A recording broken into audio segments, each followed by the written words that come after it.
Hello and welcome to Get Into Games on Air, a podcast about board games and the people who play them. Welcome to episode 44, as yet untitled. I'm Craig, as always, from the Get Into Games internet.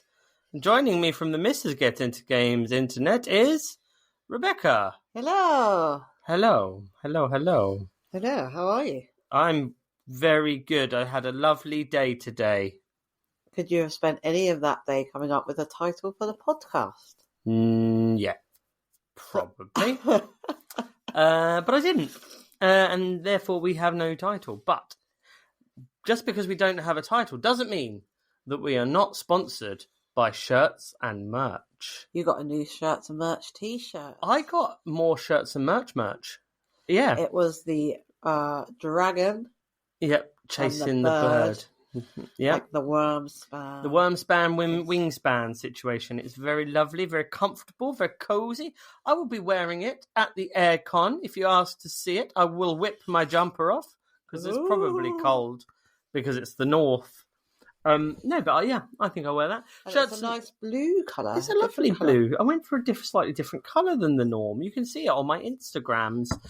Yes, so Shirts and Merch are a fantastic merch retailer. If you do not know who they are, where have you been all your life? They are some of the most comfortable clothing. They don't fade after wash.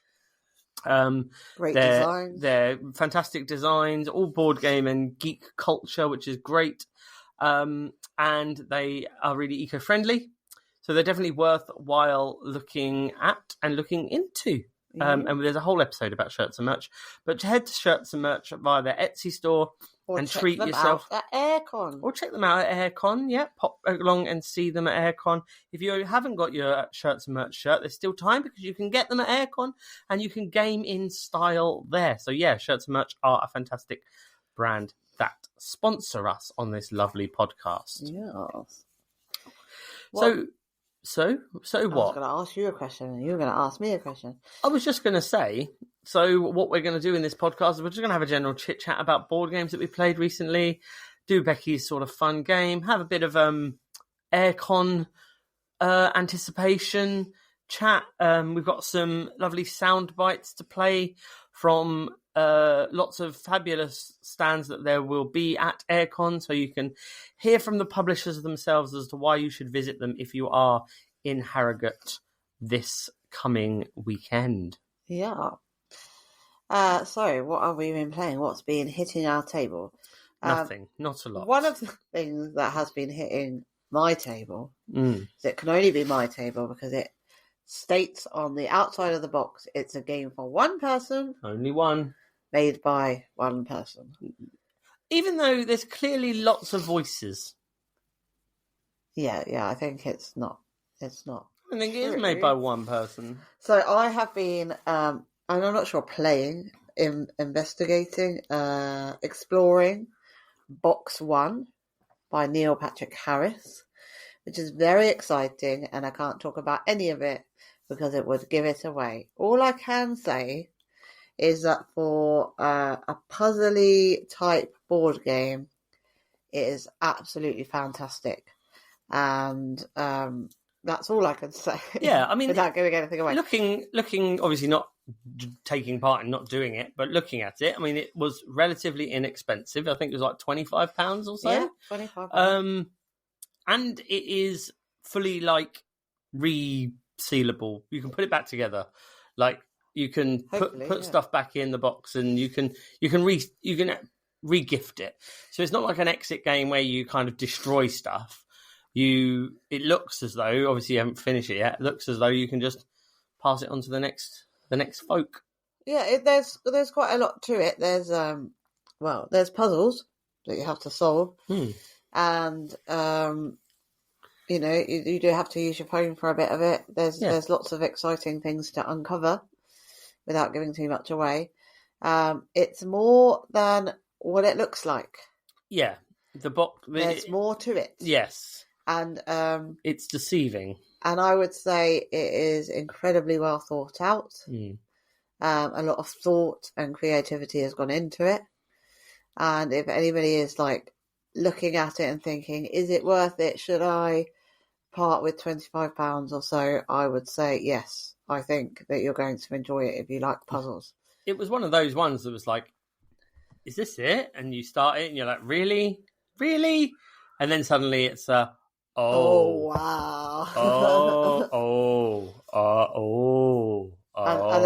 And then I left it for a bit, and then I think you went out, and when you came back, I was like, and let me show you this too.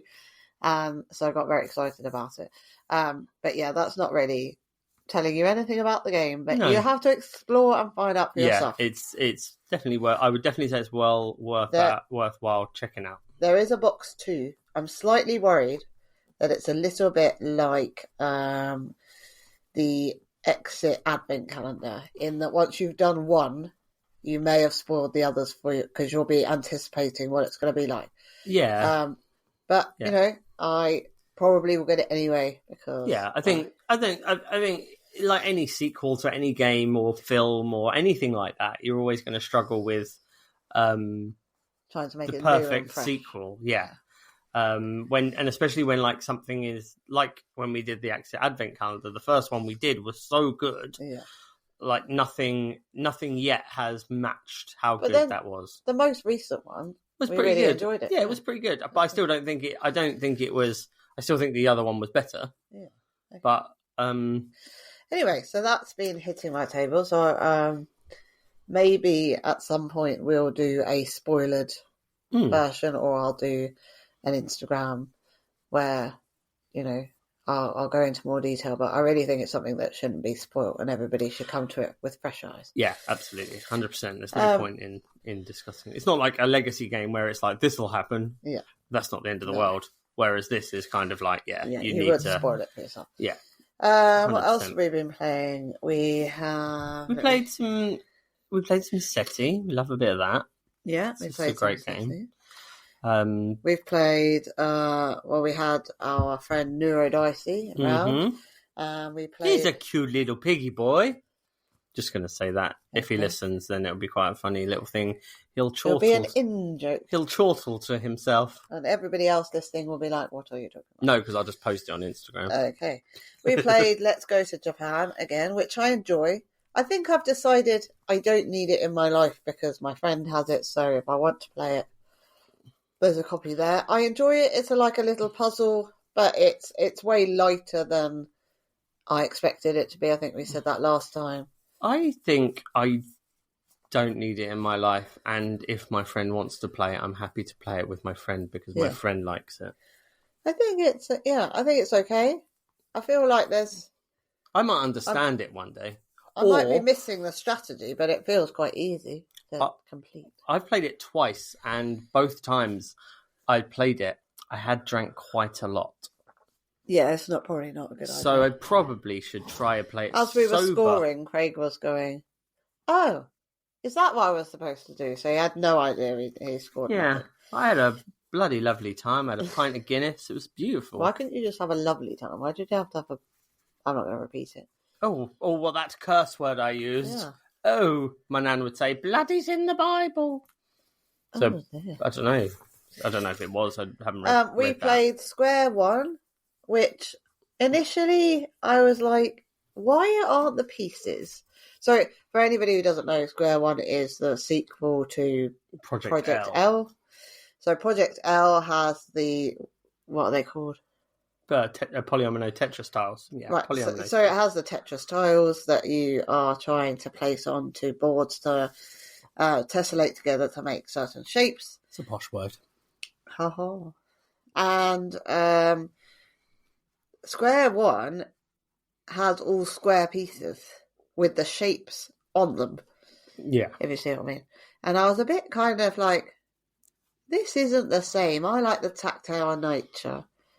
That didn't come out right. It's because I've got the start of a cold. I hope I'm not going to take it to AireCon. Ooh, lovely. I'm excited. It's sort of missing the tactile nature of the shapes. Yeah. Anyway, we played it. I really enjoyed it. I actually think the shapes are to tell you how many pieces a shape is made up of, so you can split them because you have to do things in a sequence. It's also done for like colourblind, I think, because really all you need to know is like a blue and a green can be mixed together to make an orange cube, like kind of thing. But it's easier with the shapes. But it's easy with the shapes because it's like, a 2 and a 3 makes a 5. Wow, I can put that there. I enjoyed it. I'd be interested in playing it again. I'm not sure I enjoy it as much as I enjoy Project L. It's different. But it was the first time we played it. But at least it's different enough. Like, it's not... Whereas Project L is Project L and it's great, this felt like a different game. It didn't feel like they've just... like, there are similarities, obviously, but it didn't feel like they just rehashed it and went, here we go again. True. I liked. We introduced Nero Dicey to Rebirth. Rebirth is so good. He enjoys because he is originally from Scotland. So we obviously played the Irish side. No, we didn't. He's from Kent. We played the Scottish side, not the Irish side. Yes. And his only goal, or one of his only goals... Which he let us know at the beginning of the game. Yeah, which was a mistake, was he wanted to own Aberdeen and have his pieces on Aberdeen, because that's where he's from. Yeah. So I decided I would make a teachable moment of the game, and I would steal Aberdeen from him. Yeah, yeah. Which, I mean... He was very much blocked from getting Aberdeen. I'm not sure whether he's still talking to me or not. But yes, it was quite funny. I really like that game. It's so good. I mean, it's really nice at 2. For an area control, it's not all about area control, but it's mostly about area control. For an area control game, it plays so well at 2 when you can like block off part of the board. But it's so good. And having the flip side of the board, so you can play Ireland, which has a slightly different rule set to Scotland. It's very straightforward, very simple. I do think, like, when you look at, again, it's one of those games that when you look at it, when you watch people playing it or you look at someone playing it, you're like, oh, that looks heavy, that looks beefy, that looks complicated. And it's like, really, place a tile, score some points. I really like that at the start of the game. Essentially, the best scoring places are where you put a tile down next to a cathedral. Yeah. And a castle spot. No, it's a cathedral and a city, isn't it? Yeah. Oh, a cathedral and a castle spot. Yeah.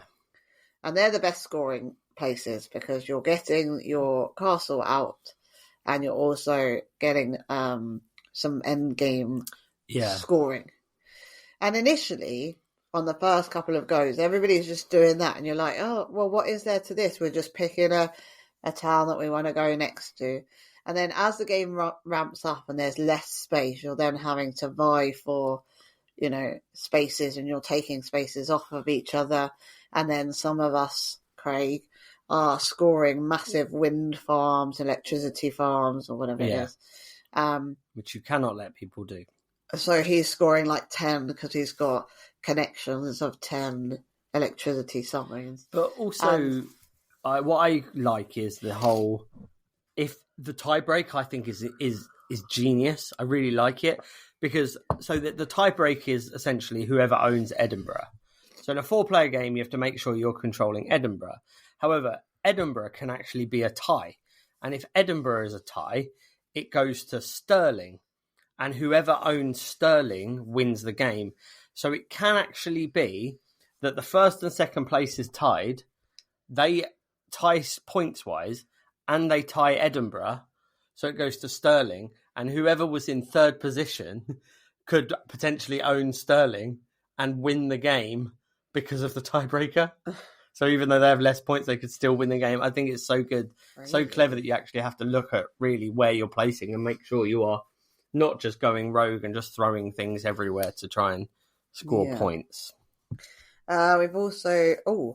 we played Cascadia, only to test out what Craig had found out was an app that could score it for you. Oh yeah, it's so good. So there's a telephoto app for Cascadia, and it's only on Google phones, unfortunately. It's not on iOS, so I had to use my work mobile phone to do this, which was sad. But yeah, it's essentially just an app that you select what final scoring, end game scoring cards you've chosen for the game. Then you do a top-down photograph. The photo then scans the image, and then just does all the scoring for you. The only thing you have to do at the end, so if you both had Google phones, you'd be able to do it simultaneously, is to score the person who has the most of each landscape. Yeah. With the extra bonus points. And your acorns, if you have any of them left over. But essentially, it works out what you've scored for animals and what you've scored for landscapes in like 1 second. Yeah. And it's like saves so much time. So it's such a clever piece of tech. Really, really cool. And apparently it's getting some updates for Bonsai and Wingspan. So that's a pretty cool little app. Hopefully it'll come on to iOS, because they are meant to be making it for iOS, but unfortunately it's just on Google at the moment. And I do not Google. I Apple. We also have been playing some more Fromage, which I think is a firm favourite in our house now. Yeah, definitely. It's a go-to game. It's quick but thinky. Yeah. Like it's perfect for a weekday because it doesn't take too long. Yeah. And it's easy to remember, but there's lots of strategy and thinking about what you want to do. And we haven't even added the extra cards where you can mix up the player boards, and so we've still got quite a lot to explore there. Yeah, and Fromaggio, the standalone / expansion for Fromage, is coming to Kickstarter soon, which feels very early to bring a Kickstarter out. I've seen today, I saw the board. It's 4 new quadrants, so you can mix and match a quad, because essentially what the board is, a big cheese board, big circle of triangles, and then you put those 4 triangles together. Whereas the new board just introduces 4 more triangles, basically, of 4 more modules to score. Adds more game to the game, which is nice. Yeah, I think it's really cool. It looks really good. It's a very interesting expansion. I don't think I need it yet, because I don't think we've even though it's like one of our most played games, we haven't even touched the surface on quite how much game that has. Yeah, exactly. And that's what we've been doing, isn't it? Yeah, pretty much. They're most of the games that we have been playing this past week or so. Yeah. We played a Dice Miner and odd little games. We took some to the pub and that kind of thing. But yeah, it's been nice. It's been pretty pleasant. Want to play my game? Yeah, sure. Let's play your game. Right. So for anybody who hasn't played the game before, I'm going to give you 5 words. The first word is going to be very vague and abstract, to the 5th word, where it's kind of giving away what the game is. So you have to try and guess what the game is, Craig. Sure. Now, how many was it? 2 last week? 2.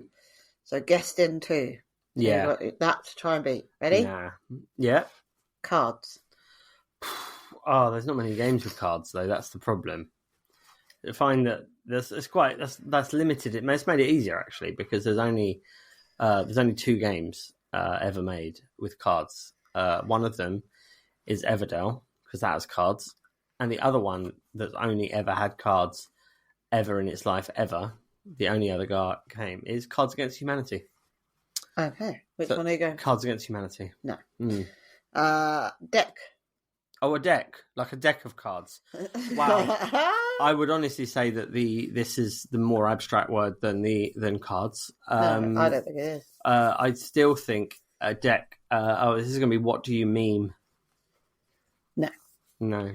Battle. Oh, battle. Card deck battle. Card deck battle. Top trumps. No. Base. Oh, it's Star Wars Unlimited. It is! Yeah, Star Wars Unlimited. That's a very lazy list of clues, because that happened to be set up on our table. Well, that happens to be a perfect segue into the launch of Star Wars Jump for Lightspeed. Whoop whoop! So that it was almost like I knew that's where you wanted to go. Did I? Cool. No, I didn't. No, me neither. You know. Yeah, so that's launched. That had its pre-release this weekend. I didn't go to pre-release event because I was at another Asmodee event, which I'll get into in a bit. But yeah, Star Wars pre-release for Jump to Lightspeed. A real change in the rules a little bit. So it's quite nice. There's a new mechanic called piloting, where your leader can flip and fly ships, go out, so they can go out into space combat, piloting ships, and give those ships an extra benefit and extra ability and some more firepower. Or those leaders can jump into ground and you can have them on the ground. So it's a pretty cool little change. It's the first time there has been a major change since. Not there's been changes to rules, but fundamentally the game has been very similar. The first series was great the way it worked. The second series added like bounty hunters and smuggling and being able to kind of really rob cards from your opponent and like kidnap them and that sort of thing, which was quite interesting. The third set had a few more little tweaks, added like extra creating clones and creating droids, just added more characters and more stuff like that.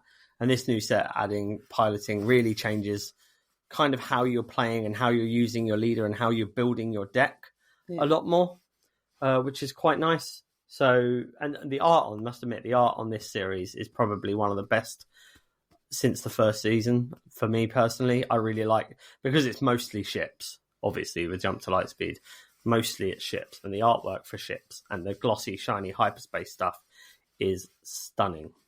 Yeah, I would definitely agree that the artwork is looking much better. I was kind of put off by the last couple. Yeah. It seemed a strange choice that they'd gone in, but some of the artwork is a bit like people-y and stuff like that, and yeah, it's fine. It is a nice little change. The other Asmodee event that we went to was a try before you buy retailer event. So we went to the Dice Box in Peterborough to enjoy playing some of the new released Star Wars games like Azul Jewel, not Star Wars games. What did I say? Asmodee games. Weird. They've got Azul. We played Azul Jewel, or we tried to play a bit of that. Star Wars Azul. Well, maybe, who knows? There's a Star Wars Carcassonne, so why not? So yeah, the Azul Jewel is quite nice. It's a very different game. You're kind of building out your tapestry. You're building a ceiling, aren't you? You're doing the ceiling, yeah, but you're actually building. Whereas the Azul, the standard Azul's got like a double-sided board, and you're stuck to this is where the colours are on that board. Whereas this, you're building your ceiling, you're putting your colours out the right. The idea is like, will it look better in the night or better in the day, depending on the tiles that you're playing? And there's a really unique way of taking tiles from the factory. You can take tiles from the sun side. When you take the colours from the sun side, all of the other ones go on this moon part of the board. And then you can choose to take the top tile, like you do in Mandela Stones. You take the top tile from all of the moon sides, as long as all the colours are the same. It's a very interesting, different approach to Azul, and I think that's what's good, especially with a dual game. You don't want it just to be a repetition, because Azul plays perfectly. Some pavilions, all the Azul games, like they just play really well at 2. You don't need to worry about it, but this having slightly different rule set really helps a lot. I feel like it's not like the go-to Azul, though. I feel like that's not where you start your journey of Azul. No, I think I feel like it was a bit more complicated than ordinary Azul. But it's a bit more in-depth. Yeah, I think it's for people who've played Azul. I think you definitely have to have played Azul just to have a basic understanding of what the heck you're meant to be doing. I think jumping into that might be a bit of a brain burn, because then jumping back from that into ordinary Azul, if you start with that one, go back to ordinary Azul, that's going to be a bit more about what's happening now. So yeah, and I appreciate a almost pointless cardboard monument that you can build.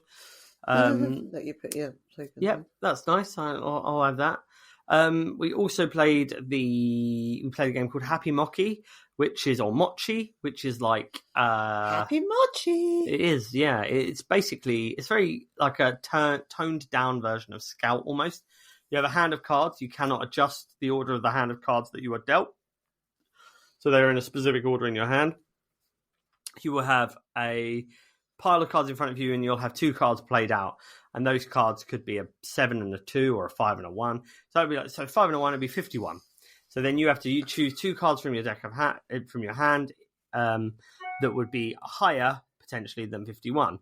However, if you play a card and it's got a symbol, a little plus minus symbol, you'll flip the plus minus, so then it'll become lower than that. And you're basically trying to get rid of all the cards in your hand before your opponents. And then if as soon as one person's out and they get rid of all their cards, you basically add up the score of all the cards in your hand. You keep playing until someone gets to 30 points. When someone's got to 30 points, whoever has the least amount of points is the winner. It's a bit like a lot of games that do that kind of scoring, basically 6 nimped, that kind of thing. I really enjoyed it. It's quite light, and it was good for a family game. Family game, that made sense. It's definitely one. I don't think we could, I don't know because I've never played Scout, but I don't think Scout is one that we could necessarily play with the kids as easily. No. Happy Mochi is, it's quite, like, the cards are quite fun. The big, nice, really cute looking pictures, big numbers, and very simple iconography. And you just have to, it's either plus or minus, isn't it? Yeah, unless you're playing two of the same cards, like 44. 44, and you don't have to play it in order, so it could be 51. If I've got 44, I'll just play 44 down, because that's Happy Mochi, and you shout out Happy Mochi, and then all the good things happen. And it's just nice. You have to score to 30. Yeah. So any that you end up with in your hand count towards your score, and then whoever when anybody reaches 30, it's the person with the lowest score. It's quite strict. Thank you for telling them that again. That was good information for them to know twice. Oh, I'm sorry. That's all right. Listening is helpful. Also, we played Superstore 3000, which we've mentioned before. We played that. We actually own that game, which is really nice, about building the Superstore of the future, where you start with 3 doors that want to go to a specific shop, and then you're placing tiles, essentially matching colours as you're building up, and then you're putting more into your supermarket. You're trying to get higher and higher, and more points to score. It's really cute. The little meeple things are really cool as well. That is a really lovely game. It's a bit of a headache on the setup, I would say, is probably my one drawback to that, because depending on the player count is very much going to be dependent on how many tiles you use. The box is like bleh. Yeah. It's not very well organised. There's an insert in the box that probably gets in the way.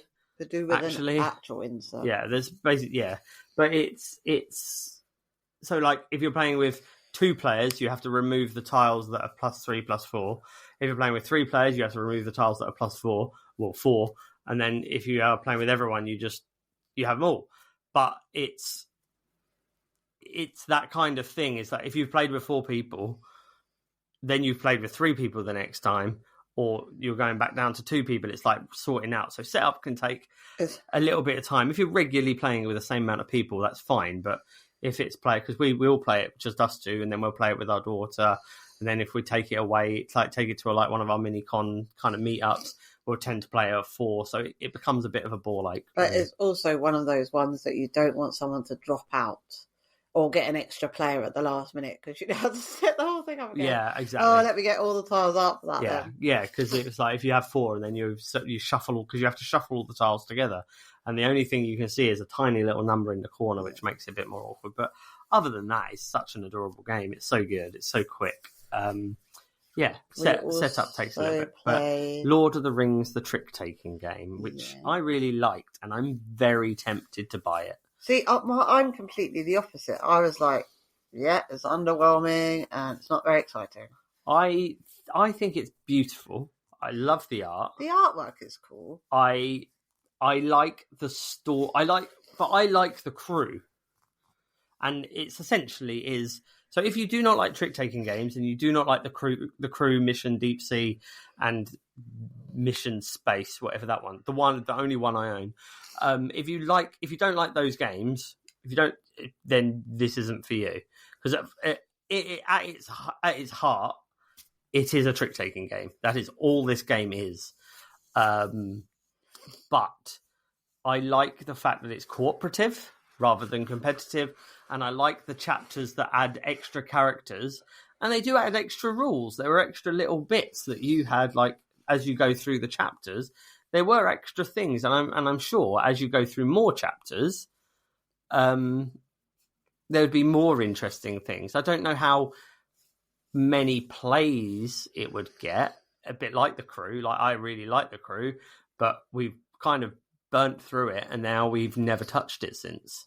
I think that what put me off is the first 2 levels that we did were super easy. And I'm like, if this is all it is, then like I literally played a card, and whoever's got the top card is the winner. It's like Top Jobs, basically. Yeah. I feel like there's more to it, but I've got to be invested in it to go through the pack to see if I fancy. I think the tutorial is good, and that's what those first two kind of games are. But also, I think it really is going to shine at 3 and 4 players. It's like massively going to shine at that. Oh yeah, because you can't use all the characters otherwise, can you? Yeah, exactly.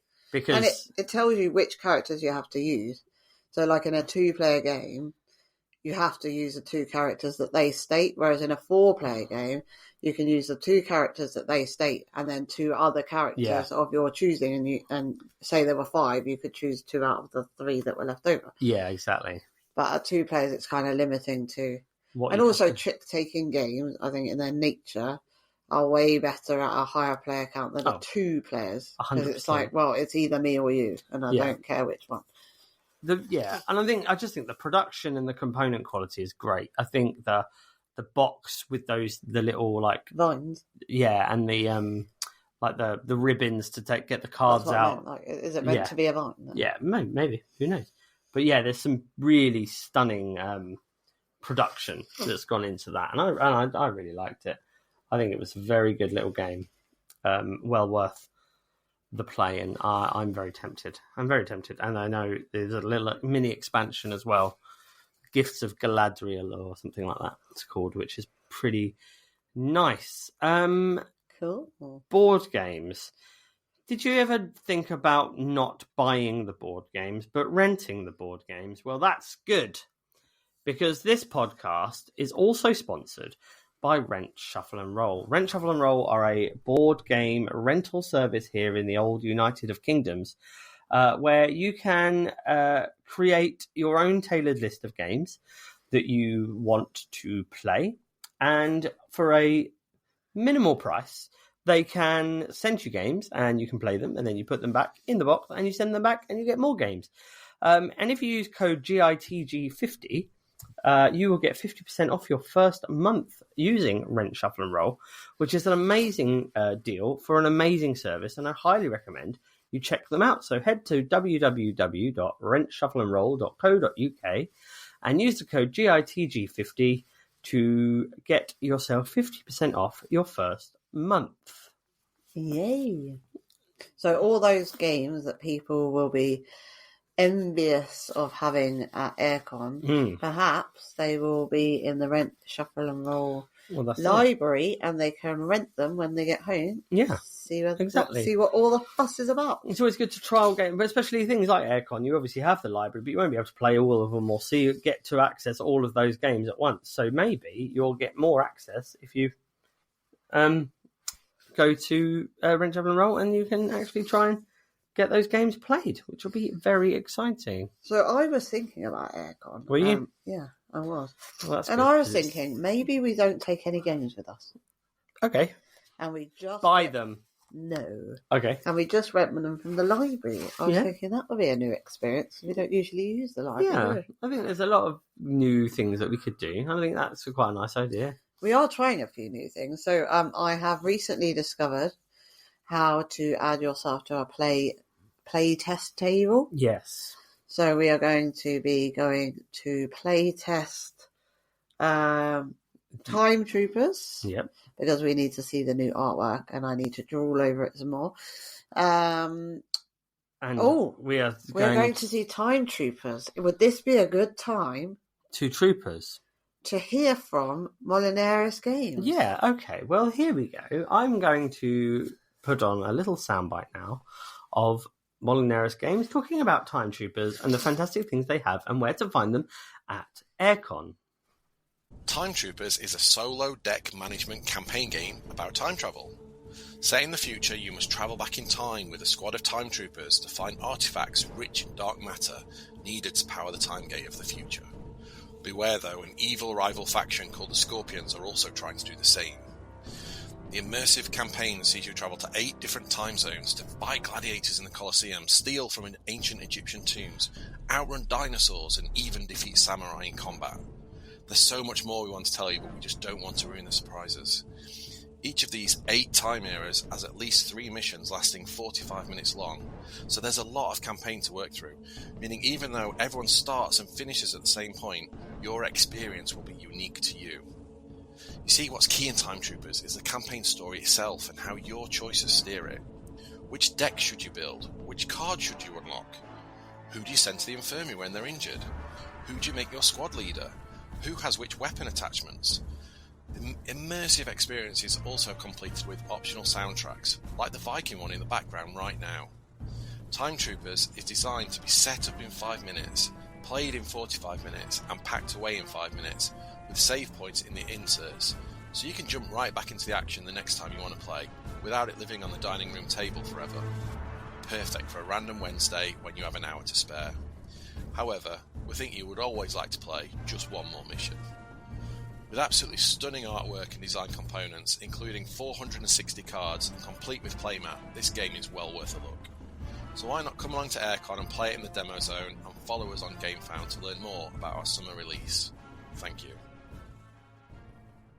So, as well as that, we've also signed up to play a top secret Pavison game prototype. Is it A or B? We're going to play A. I don't know what top secret prototype A is.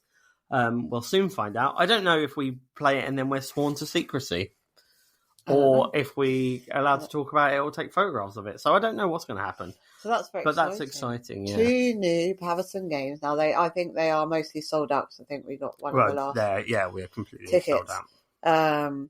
But that's very exciting to see what they have coming soon, since we have just paid for Lucia. So that is now winging its way soon as well. Its way, so that's quite exciting. Nice. Just before UKG, I think that will come. Yeah, so we're gonna check out that. We've had some rumors about some Pavison things, but we shall see. But super excited to try that. Pavison always. What I like about Pavison games as well is it's the theme forward. It's theme first, like theme and mechanics really like merging together to make sense. And I think that's a really cool thing that they do. Yeah. I'm also super excited about a game that I mentioned last week that we can hear from them also, a little soundbite, to talk about their game Feather Something. I don't think that's what it's called, is it? I think you got in trouble for that before. You can't just keep renaming people's games and then hoping it's going to take off. So if you're at AireCon, head to Unfringe Things stand and definitely try out Feather Something. But first of all, let's hear the lovely Chris talk about his wonderful, wonderful game that may not or may be called something to do with feathers. Hey, Get Into Games fans, Chris from Unfringed here. You might remember me from such games as Zuli, Moving Wild, and Molehill Meadows. I'm very happy to say that I'll be back at AireCon this year, demoing my new game, Fetching Feathers, or as Craig prefers to call it, Feathers Something. In Fetching Feathers, the seasons are changing and these well-dressed birds are looking for a new place to call home. Hard-headed eagle owls love company in warm weather, but need some personal space when it's cold. Regal kingfishers and determined woodpeckers thrive together when food is plenty, but what happens when it's scarce? Over 3 seasons, create sanctuaries as fetching as the birds themselves in this simultaneous drafting and bonus-driven set collection game. Experience a novel take on seasonal change by rotating and upgrading location cards each season to reflect changing food availability, while carefully balancing a variety of bonuses, from bird buddy benefits to full flock freebies. If you're a fan of Zuli, I think you're going to enjoy this one too. So try it out for the first time at AireCon 2025, available all weekend at Demo Table 2 in the Demo Zone. I look forward to seeing you there. Told you that's what it was called. I said that all the time. Yeah. I'm glad he's put you right, and you should never call it Feathers Something. ever again. All right. Anyway, so that's quite exciting. I think that AireCon is going to be different this year. Yeah. I don't know. I'm excited, but I'm unsure what it's going to be like. I do think a lot of like our excitement, and it's a bit of a weird thing really, because it's like for us it's like I think we always used to like being able to like see people like Rodney and Paula and Matthew and Chaz. What we liked seeing the Watch It Play team and being able to speak to them. The Watch It Play team. Yeah. We'd go and sit out and chill and play a game or something. And then it's nice to see them like, go walking past and go, oh my gosh. Yeah, and say hello to them and have a little chat and all that sort of thing, which is always lovely.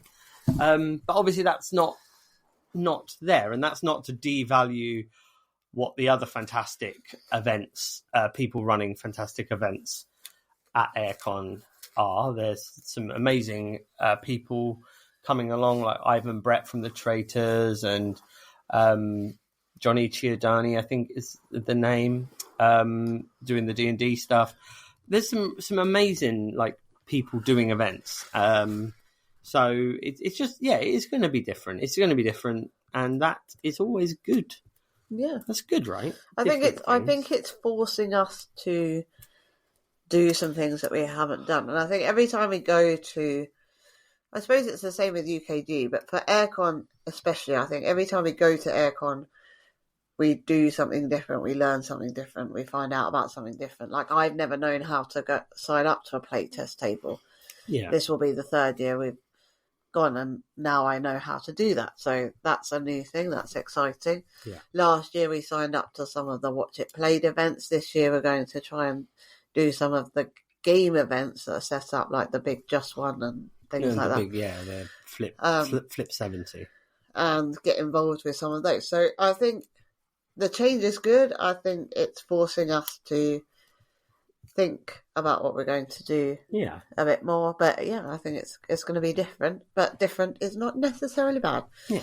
Different is good and exciting. We also, our good friends Huff No More will be there. Yay! And he'll be showing off some of his new flower games. Cards. Yeah.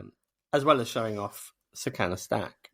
So all of the artwork in all of his games are done by his wife. Yeah, Joss, she does all the artwork. Very beautiful and very talented team.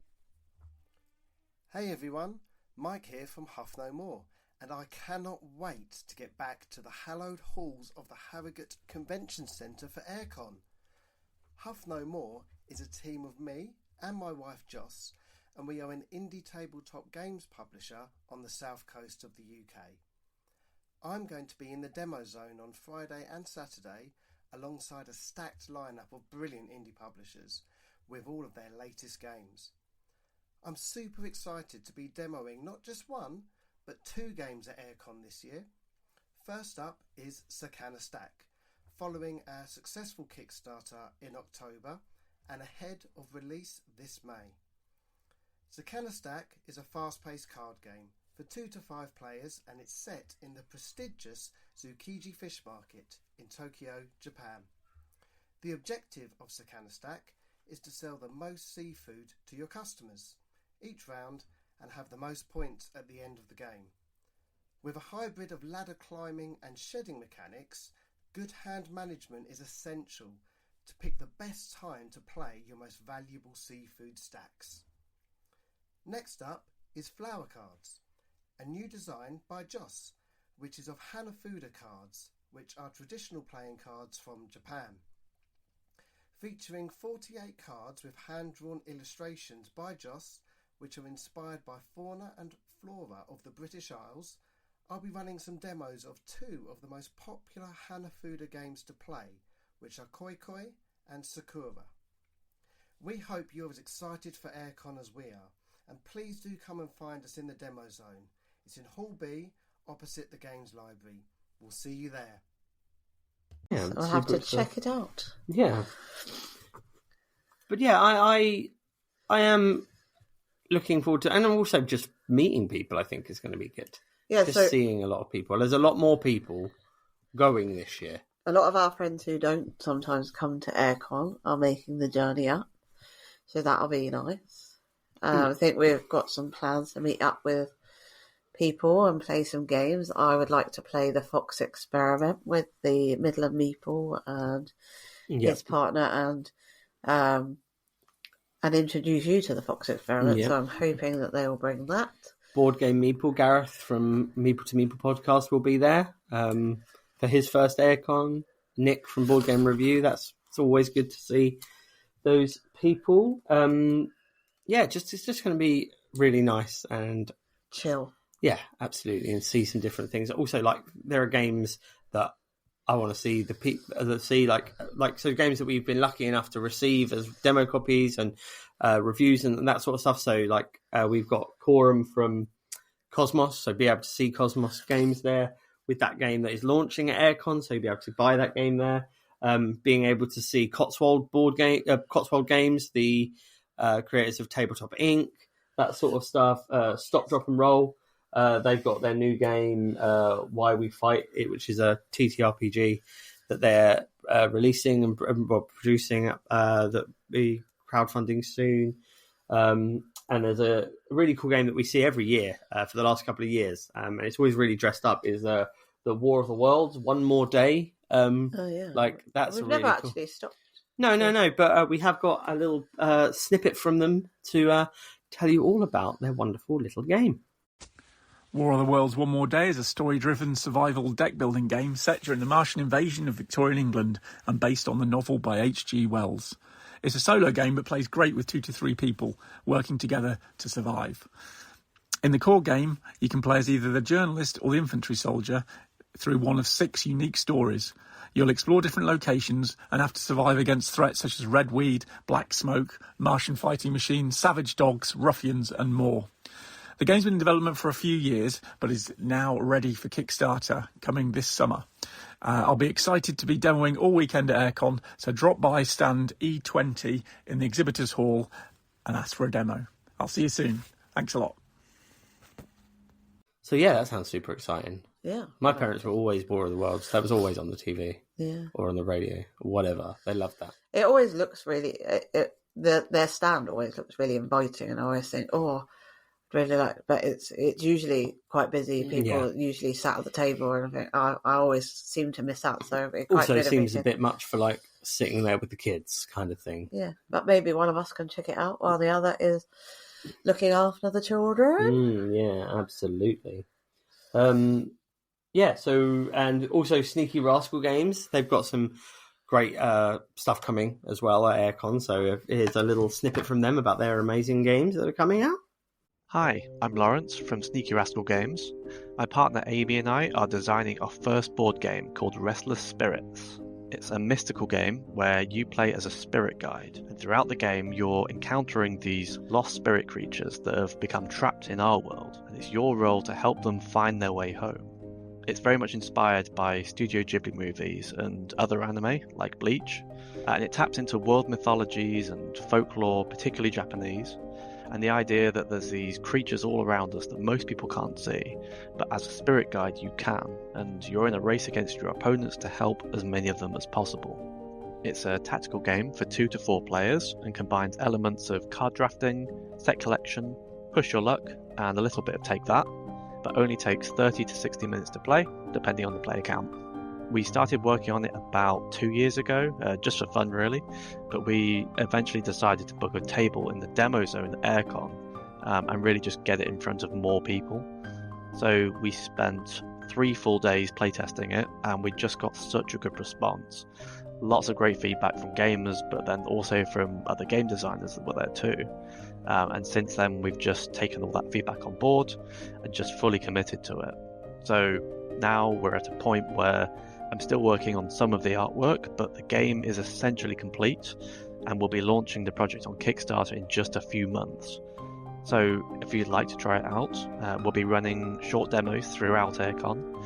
Just come find us at stand C19 in the main exhibition hall, or you can visit our website and our Instagram, where we're most active, by searching for Sneaky Rascal Games. And we hope everyone has a fantastic AireCon.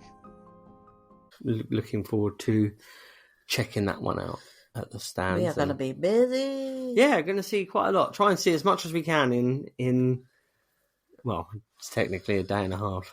Well, a day, 2 days maybe. 2 days. Sunday. We don't normally Yeah, stay the full day Sunday, but yeah. Yeah. And Descent Games have also got some cool demos going on. They're demoing Loose in the Library, which is apparently a quick card game about amazing women capturing literary terrors. Think Mary Seacole teaming up with Little Red Riding Hood to capture Dracula. Oh. And then they've got some drop-in events that are going on as well. Some for kids kind of designing their own games. That's on on Saturday morning. So they're really cool. There's a lot of stuff going on, as always. That's definitely worthwhile a visit. And poutine fries. Poutine fries. Yeah. So again, the food is going to be slightly different. Last year, as we mentioned in the previous podcast, the way it's all done. Foodgate 2025 is a real thing. But it's, poutine fries. So, if you were going to list your top 3 things that you're looking forward to at AireCon, what would you say? My top 3 things that I'm looking forward to at AireCon are I really like the poutine fries. Is that number 3 or number 1? That's number 1. Number 1, poutine fries. Yeah. Number 2, poutine fries. Number 3, poutine. It's like you know me very well. I would like to say I'm actually looking forward to seeing Fetching Feathers. I think that's going to be really. Or is that one that you couldn't? No, sorry. I'm going to go and I'm looking forward to seeing Feathers Something from Unfringed Thing. I think that's going to be it. It looks beautiful. Is that your number 3? Or Do you know the artwork on it? It looks, and do you know what I think? Why I like it? So like the look of it so much. To a point, it looks like Dinosaur Tea Party. Oh, yeah. The art is like really like striking, like dressed up like the dinosaurs are in Dinosaur Tea Party. So it's really cool. I am looking forward to that. I'm not. Is that number 3? Or I'm not putting these in any order. Oh, right. I'm looking forward to being at the Asmodee stand on the launch of Star Wars Unlimited. So there's a lot of cool stuff going on at Asmodee. I'm really looking forward to seeing Hachette because they've got all those new games. That flow that was mentioned by Julian on the last week's podcast episode. We spoke about the Hachette games when they went to the Hachette Day. So listen back to that episode to hear a bit more about that. But that flow cooperative game about the cat trying to get it across, and it's like you can raise the difficulty levels depending on what type of game you're playing against and with, whether it's a younger gamer or a seasoned professional like me, proper pro gamer. That sounds really cool and it looks really cute. I've seen some pictures of that. Gwent. I'll look at Gwent. I don't know more than 3 things. Though. I have, yeah, but oh, that was a very butch manly Steve. Stay away from Craig if you come to AireCon. Craig you will might not end edit. up with the crud. No, you won't. That was a lovely sneeze. I just think seeing everybody. I think those stands are just where I'm really looking forward to it. But just I am gonna say number 3. Number 3. Time Troopers. Number 2. Time Troopers. Number 1. No. Poutine. No. Number 3 for me will be like the big games. So they have like, is it Suro and Hey, That's My Fish or something? They're the Hereford massive game. Hereford Board Game Society or Board Games. Kids always love those. Yeah. Number 2 will be I think checking out Hachette. That's always like front and center. Usually as you enter the hall, and they usually have a good amount of new games to explore. I kind of hope that they've got Middle Ages because that's the one Hachette game that I feel like we've missed. Like we didn't get to play it at UKG. People have played it and got it, and I've not played it in the real. I don't know. No, we played it online on BGA after it, and it looked really fun, and everyone was raving about it. It didn't after us. Everyone was like, yep, sold out, because the only place that sold it was Waterstones. Yeah. They got rid of it, sold it all out. Now you can't get it at all. But now no one talks about it either. And maybe like Slide. Yeah, I like Because Slide. everyone raves about Slide, and then you were like, "No, I don't need it." Yeah, And I feel like maybe we do. I don't know. I don't.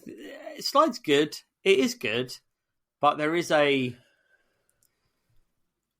kind of there's not really any skill involved. You think you've worked out the strategy? Well, I haven't worked out a strategy to win, but I've worked out a kind of way that that makes sense to play. I don't know. It's not a I don't know. I like it, but and then number one for me is going to be Time Troopers, seeing the new artwork. Yeah. Can't wait. Can't wait. But yeah, I think like there are some games that are interesting. Like Gwent, everyone's going to be raving about Gwent. It's getting a big push because it has to, because it's got an IP to it.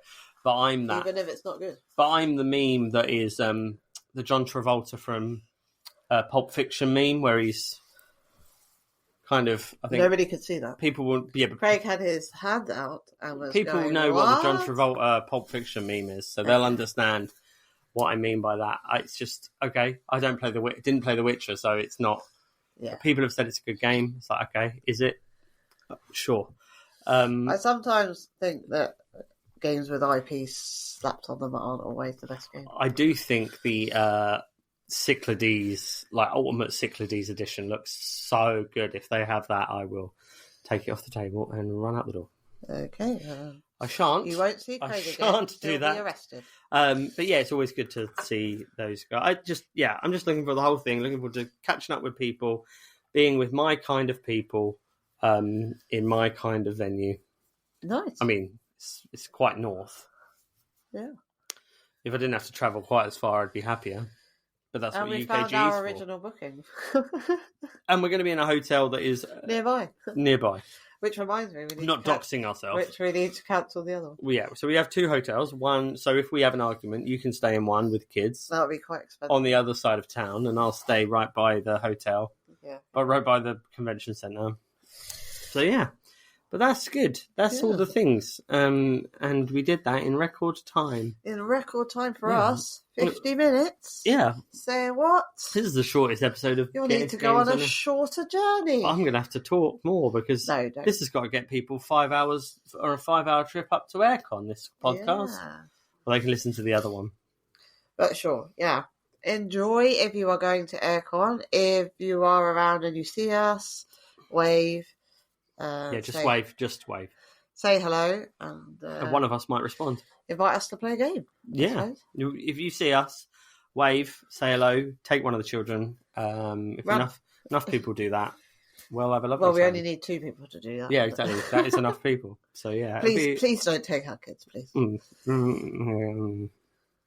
Anyway, thanks very much for coming. Listening. There is a list of games that we are trying to sell, so if anyone wants any of them, come along to AireCon and say, Craig, where's the list? And I'll say, too late now, we're at AireCon, now they're at home.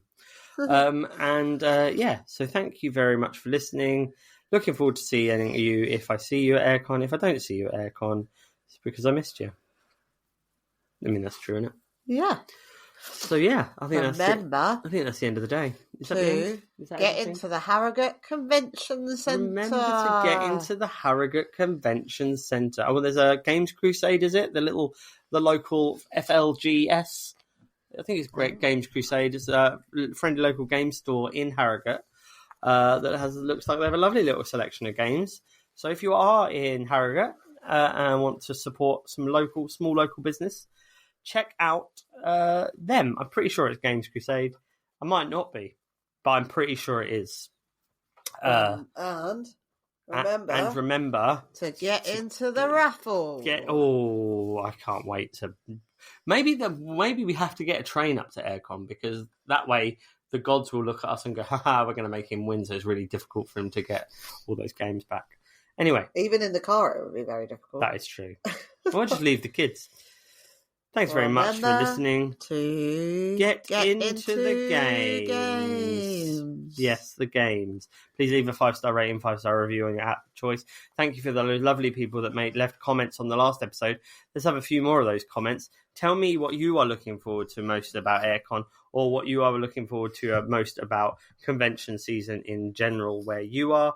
And remember to use the word crumpet if you got this far in the episode. Thanks very much. Peace.